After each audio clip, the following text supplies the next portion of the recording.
নমস্কাৰ। 16 ডিচেম্বৰ সোমবাৰৰ ৰাশিফলটো মই আগবঢ়াইছোঁ।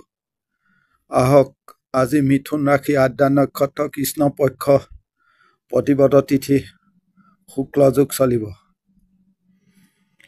প্ৰথমে আহিব মেঘ ৰাশি। মেঘ ৰাশিৰ ক্ষেত্ৰত ৰঙা ৰং ব্যৱহাৰ কৰিব, 8 সংখ্যা ব্যৱহাৰ কৰিব। 8টা 30ৰ পৰা 12টা ভাল সময়, 2টাৰ পৰা 3টা 30 অলপ চাই চিতি ল'ব। শৰীৰ আপোনাৰ নিজৰ ভাল থাকিব, পৰিয়ালৰ অলপ খিয়াল ৰাখিব, বিশেষভাৱে মহিলাৰ।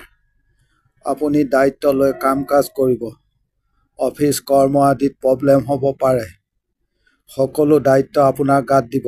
ব্যৱসায়ত ভাল, দাম্পত্য জীৱনত মোটামুটি ঠিকেই আছে। আইনী কৰ্মত ভোগাব পাৰে। সন্তান ঠিকেই আছে। পাৰিবাৰিক অশান্তি দেখা যায়। শত্ৰু বৃদ্ধি হৈছে, ক্ষতি কৰিব অৱশ্যে নোৱাৰিব। আৱেগৰ বশত কোনো কাম কাজ নকৰিব, প্ৰব্লেম হ'ব, খৰচ বাঢ়িব পাৰে।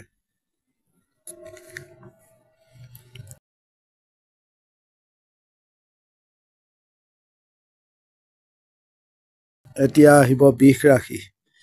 বৃষ ৰাশিৰ ক্ষেত্ৰত 5 সংখ্যা ব্যৱহাৰ কৰিব, হালধীয়া ৰং ব্যৱহাৰ কৰিব। প্ৰায় 8টা 30ৰ পৰা 2টা ভাল সময়। শৰীৰ মোটামুটি ঠিকেই থাকিব, কাম কাজ ভাল হ'ব। কৰ্মক্ষেত্ৰত প্ৰতিবন্ধকতা আঁতৰিছে।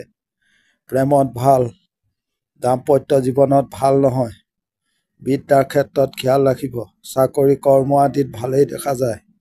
আপুনি চাইলেণ্ট হৈ কাম কাজ কৰিব, ডাঙৰৰ সহায় ল'ব, যোগাযোগ বঢ়াব। নিজৰ বুদ্ধিত কৰ্মস্থানত উন্নতি হ'ব। যান বাহনৰ পৰা কিছু সাৱধান হ'ব, কিছু শত্ৰু থাকিব।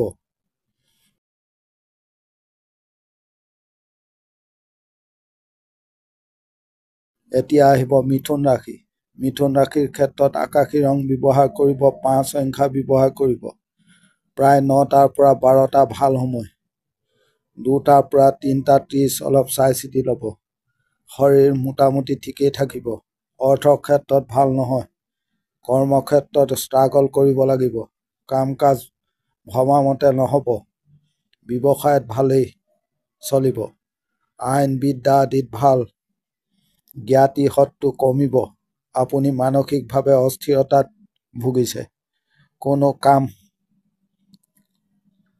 বা মিটিং আদি থাকিলে আপোনাৰ কনফিডেন্সৰ অভাৱ দেখা গৈছে। সময় নষ্ট হ'ব। আপুনি নিজে আগবাঢ়ি গৈ কোনো কাম নকৰিব। যান বাহন অলপ সাৱধানে চলাব, বিপদ হ'ব পাৰে।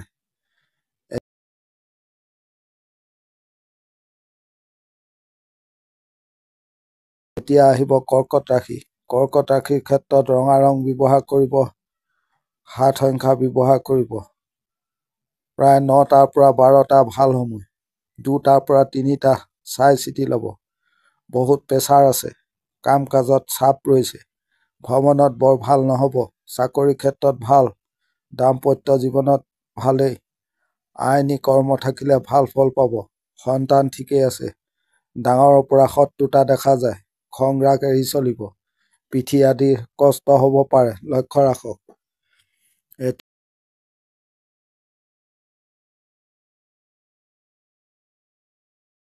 এতিয়া আহিব সিংহ ৰাশি। সিংহ ৰাশিৰ ক্ষেত্ৰত সোণালী ৰং ব্যৱহাৰ কৰক, 3 সংখ্যা ব্যৱহাৰ কৰিব। প্ৰায় 9টাৰ পৰা 12টা ভাল সময়, 2টাৰ পৰা 3টা 40 চাই চিতি ল'ব। ডাঙৰৰ শৰীৰ খিয়াল ৰাখিব। টকাৰ নাটনি দেখা যায়। কৰ্মত কাম কাজ ভাল হ'ব। কিছু ক্ষেত্ৰত এগ্ৰেছিভ হ'ব। প্ৰতিবন্ধকতা আঁতৰিব। দাম্পত্য জীৱনত অস্থিৰতা। সন্তানক লৈ ভোগান্তি হ'ব পাৰে। আইনী দিশত ভাল। পাৰিবাৰিক ঠিক কৰক। আপোনাৰ কনফিডেন্স বেছি লাগিব। বহু লোকে আপোনাক পাজেল কৰিব পাৰে। খৰধৰ নকৰিব। কাম কাজ বিচক্ষণতাৰে কৰিব। ভুল হ'লে ক্ষতি হ'ব।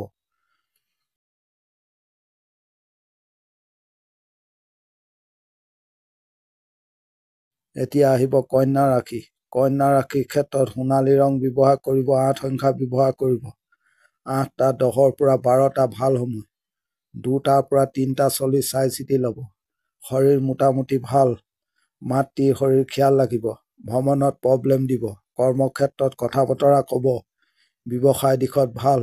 দাম্পত্য জীৱনত অশান্তি। সন্তান ঠিকেই আছে। খং ৰাগ এৰি চলিব। ডাঙৰক হাতত ৰাখিব। দুৰ্ঘটনা আদি হ'ব পাৰে। যান বাহনৰ পৰা সাৱধান হ'ব। কোনো কাৰণে মনত ভয় হ'ব। আইনী জামালাত নাযাব। অৰ্থ ক্ষেত্ৰত ভাল।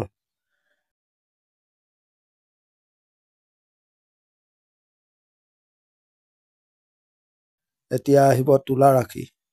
তুলা ৰাশিৰ ক্ষেত্ৰত বগা ৰং ব্যৱহাৰ কৰিব। 7 সংখ্যা ব্যৱহাৰ কৰক। প্ৰায় 9টা 10ৰ পৰা 12টা ভাল সময়। বাকী চোৱা অলপ খিয়াল ৰাখিব। শৰীৰ মোটামুটি ঠিকেই থাকিব। ভ্ৰমণত বাধা। কৰ্মক্ষেত্ৰত বহু শত্ৰুতা থাকিব। ভাগ্যৰ সহায় নহয়। বেছি লোকৰ লগত গেডাৰিং আদিত নাথাকিব। ধীৰ স্থিৰ থাকিব। আইনী কৰ্মত চাই চিতি ল'ব। চিনা জনা মানুহৰ পৰা সতৰ্ক থাকিব। কৰ্মক্ষেত্ৰত জামালা থাকিব। কাৰো সৈতে বেছি ক্ল'জ নহ'ব। ওপৰ মহলৰ পৰা চাপ হ'ব পাৰে। খং ৰাগ এৰি চলিব। কিছু লোকে বদনাম দিব। সন্তানক লৈ চিন্তা হ'ব।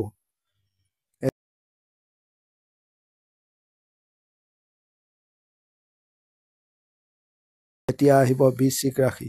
বৃশ্চিক ৰাশিৰ ক্ষেত্ৰত ৰঙা ৰং ব্যৱহাৰ কৰিব। 2 সংখ্যা ব্যৱহাৰ কৰিব। প্ৰায় 8টা 30ৰ পৰা 12টা 30 ভাল সময়। শৰীৰ পৰিয়ালৰ খিয়াল ৰাখিব। কাম কাজ নিজৰ হাতে কৰিব। দিন পজিটিভ থাকিব। ব্যৱসায় দিশত ভাল হ'ব। নিজৰ ক্ৰিয়েটিভিটি দেখাব। দাম্পত্য জীৱনত ভাল। কৰ্মক্ষেত্ৰত কথা বতৰা ক'ব। বিদ্যাত খিয়াল ৰাখিব। সন্তানক অলপ খিয়াল ৰাখিব। কোনো জামালাত নাযাব। কথা কমকৈ ক'ব।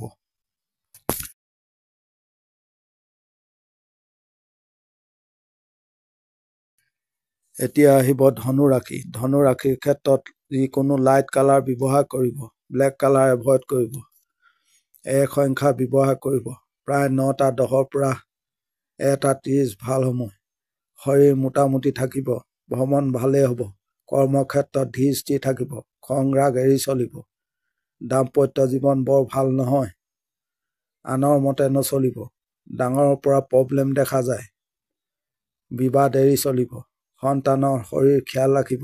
ব্যৱসায় দিশত নজৰ ৰাখিব। আপুনি কোনো ভাল খবৰ পাব পাৰে। চলা ফিৰাত অলপ সাৱধান হ'ব।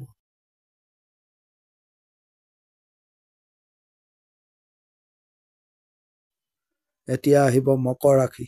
মকৰ ৰাশিৰ ক্ষেত্ৰত ৰঙা ৰং ব্যৱহাৰ কৰিব। 4 সংখ্যা ব্যৱহাৰ কৰিব। প্ৰায় 8টাৰ পৰা 12টা 30 ভাল সময়। শৰীৰ মোটামুটি ঠিকেই থাকিব। খৰচ বাঢ়িব। দাম্পত্য জীৱনত ভাল। ব্যৱসায় দিশত বৰ ভাল নহয়। কাম কাজৰ গতি বাঢ়িব। আপুনি পজিটিভ হৈ কাম কাজ কৰিব। প্ৰেমত ভাল নহয়। সন্তান বিদ্যা আদিত খিয়াল ৰাখিব। আইনী কৰ্ম থাকিলে ভাল। আপুনি গোপনীয়তা বজাই কাম কাজ কৰিব। আপোনাৰ কোনো অশান্তি বিবাদ আদি হ'ব পাৰে। কাৰো লগত লক্ষ্য ৰাখিব।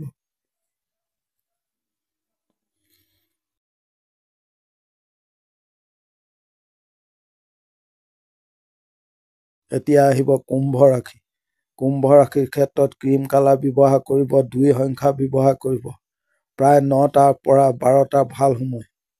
পিতৃ আৰু সন্তানৰ শৰীৰ খিয়াল ৰাখিব। কাম কাজত বাধা, নিগেটিভ চিন্তা ভাৱনা আদি দেখা যায়। আপোনাৰ মানসিক চাপত ৰৈছে। ব্যৱসায় দিশত মোটামুটি। প্ৰেমৰ দিশত ভাল। বিদ্যাৰ ক্ষেত্ৰত খিয়াল ৰাখক। আইনী কৰ্ম থাকিলে ভাল ফল পাব। কথা বতৰা চাই চিতি ক'ব। কিছু মানুহৰ সহায় ল'ব। ডাঙৰৰ পৰা সহায় ল'ব পাৰিব। দাম্পত্য জীৱনত ভাল নহয়। স্বামী স্ত্ৰীৰ মাজত মনোমালিন্য দেখা যায়।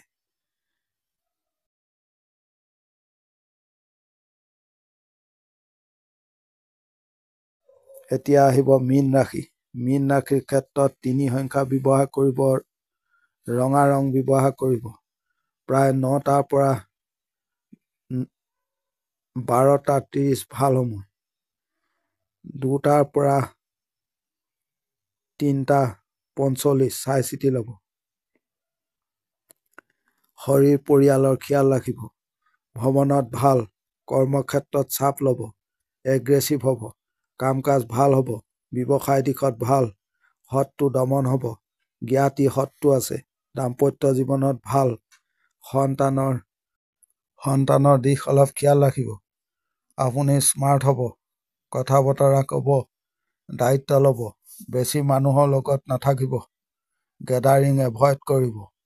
বিদ্যাৰ ক্ষেত্ৰত, আইনী ক্ষেত্ৰত ভাল, আপোনাৰ কোনো বদনাম হ'ব পাৰে। পৰিৱেশ পৰিস্থিতি অলপ নজৰ ৰাখি চলিব। আজিৰ দিনটোৰ ৰাশিফল ইমানেই।